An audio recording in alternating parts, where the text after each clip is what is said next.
I'm Luca, the founder of Directonaut. Let me quickly tell you what you can do here. So we've analyzed this example business in 15 marketing categories that startups usually use.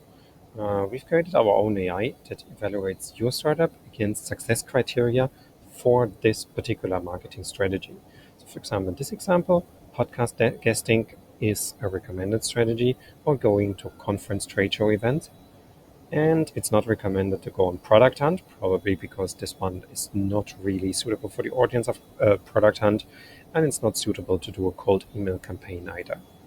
So you can also click on one and read more about the strategy and even chat with our marketing strategy expert to really deeply understand what this strategy is about. The goal of this feature is to help you choose marketing strategies that will work for you. And don't forget, just because podcast guesting, for example, is the recommended strategy here, doesn't mean you have to do it if you think that you are bad at storytelling, for example. Choose the ones that really work for you. We just give you the knowledge here to make an educated choice. Happy marketing!